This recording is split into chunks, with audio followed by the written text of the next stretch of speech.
former member of the Swedish Parliament from the Moderate Party, and speakers included Paolo Kazaka, MEP, Joint Chair of the Friends of a Free Iran in the European Parliament, Lars Riise, former member of the Norwegian Parliament, Hans Christian Nierskov, President of the International Sakharov Committee, Kenneth Lewis, Chair of the Lawyers Without Borders in Sweden, Rigmor Gilberg, Chair of the Red Cross Research Centre for Victims of Torture based in Stockholm, Vidar Rogland, Norwegian jurist, Justad Granros, Professor of Philosophy in Stockholm University, Mohammad Mohaddesin, Chair of the Foreign Affairs Committee of the National Council of Resistance of Iran, Parviz Khazai, representative of the NCRI in Nordic countries, Christian Aziz, writer and journalist, and Azadeh Zabati, jurists both from the UK.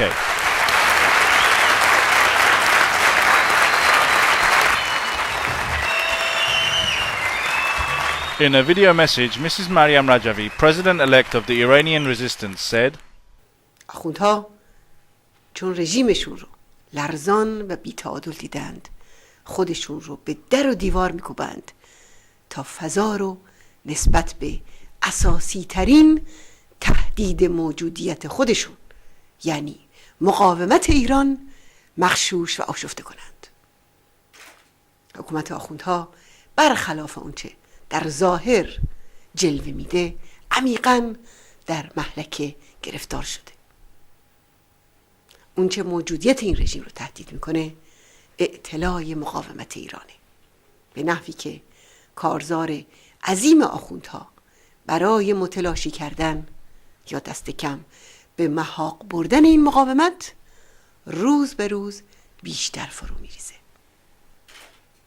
حالا سنای بلژیک به اتفاق آرا از اتحادیه اروپا میخواد که در گنجاندن نام مجاهدین در لیست سازمان‌های تروریستی تجدید نظر کنه و خواهان اتخاذ سیاست قاطع علیه رژیم آخوندی میشه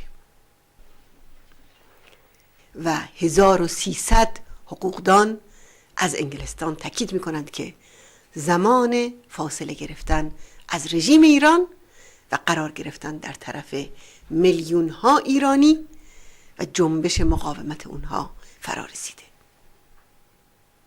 و همچنین 405 نماینده مجلس انگلستان با تاکید بر ضرورت حذف برچسب بی‌اعتبار تروریسم از نام نیروی اصلی جنبش مقاومت ایران اعلام می‌کنند که راه حل مسئله ایران تغییر دموکراتیک با تکیه بر مردم و مقاومت ایرانه.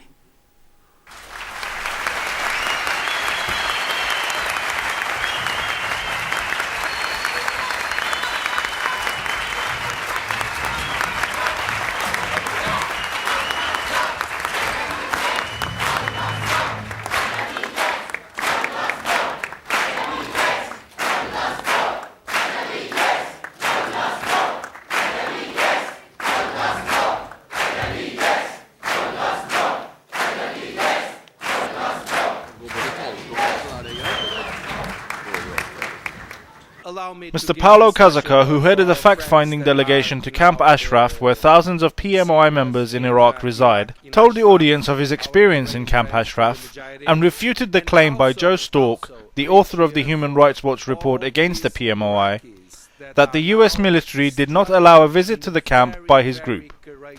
He briefed the gathering on his meetings with members of the PMOI and stressed that the Human Rights Watch report wanted to skip the facts because it would not succeed.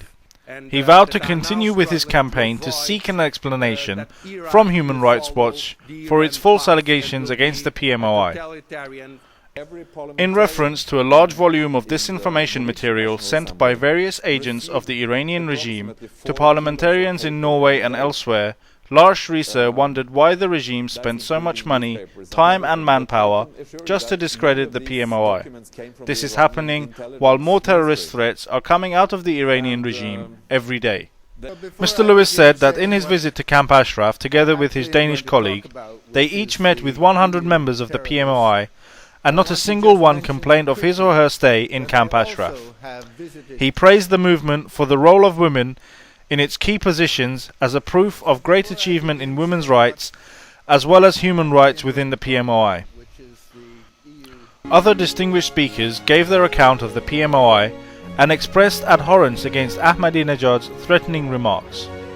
They emphasized that there was no longer any justification to maintain the PMOI in the terror list as a concession to the ruling fundamentalist regime in Iran.